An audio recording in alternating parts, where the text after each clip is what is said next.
The NFL settled with the city of St. Louis for hundreds of millions of dollars. Legal experts tell me that this latest lawsuit against the NFL could potentially be worth more than $1 billion. Vicente Fernandez has sold millions of records worldwide. At this record store here in City Heights, his records are sold out. They pretty much go out the door as soon as they come in. Just another sign that to a lot of people, Fernandez is still the king.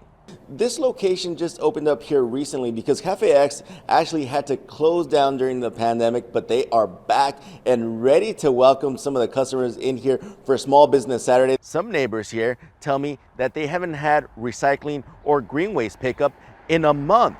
This homeowner here has a tree sitting on the curb. He jokingly wondered if it's still going to be here next Christmas. Many San Diegans, they'll never step foot on a cruise ship like this, but the industry itself plays a huge role in the regional economy. And if these passengers aren't getting off here in San Diego, that means a lot of tourism dollars are being lost. Throughout the morning, lifeguards here in La Jolla have been warning people about the tsunami advisory. Now, some folks, they heeded the warning and went inland. But for other people, they wanted to ride the waves and say that they survived the tsunami.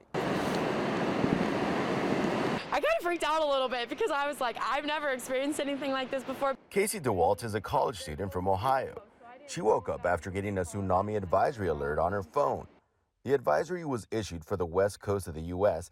and Hawaii after an undersea volcano erupted near the Pacific nation of Tonga. The advisory means people should stay away from the shore. Waves between 1 foot and 3 feet were expected to hit the coast. I was worried about that too because, like I said, we're staying very close to the coast, so I didn't know if that was going to cause any sort of problems or anything with our hotel. While the wave heights may not seem significant, tsunamis have damaged the California coastline in the past. In 2011, a tsunami traveled across the Pacific and wrecked a marina in Northern California.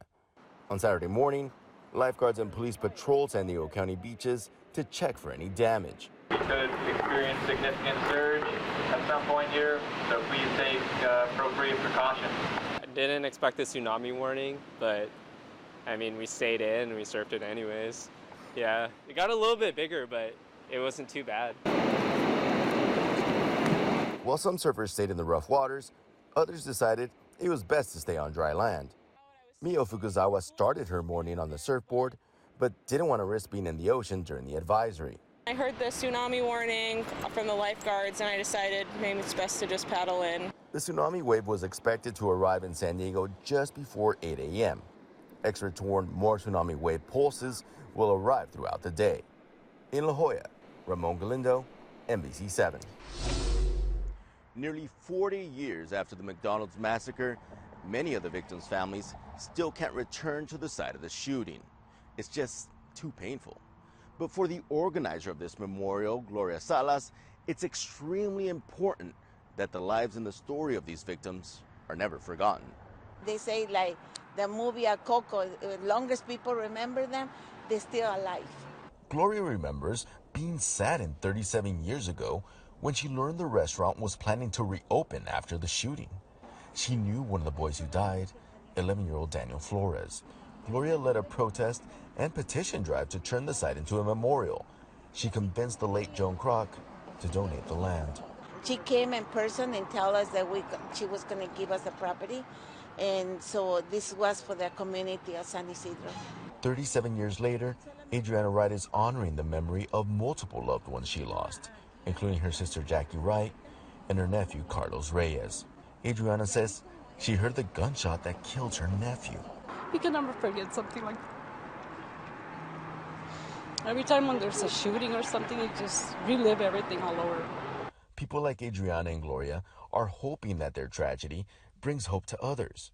Southwestern College's Higher Education Center now sits where the McDonald's was. I came here, it's like it was a good thing because it wasn't good for them to want them to reopen. It was too painful. The McDonald's shooting happened before many of the students who attend here were even born.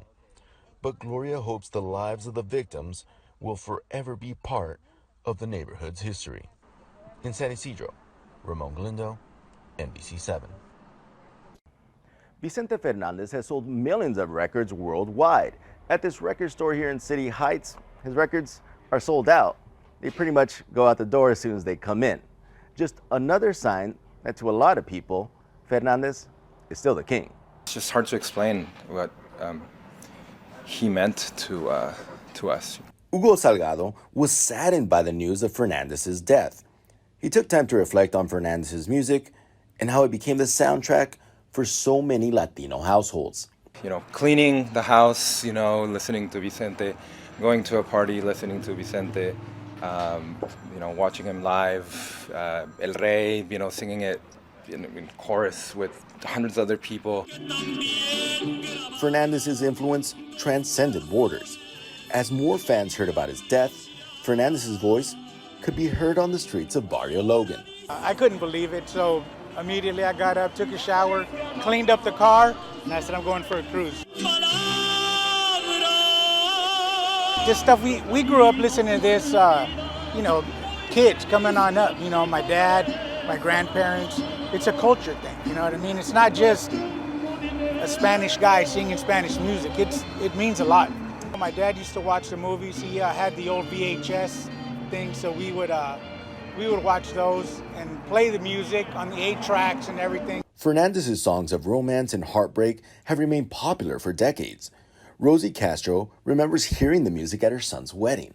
When they walked into the hall, I'll never forget when I saw them, my son and my daughter-in-law walking in, and the music, it was blasting and it was beautiful.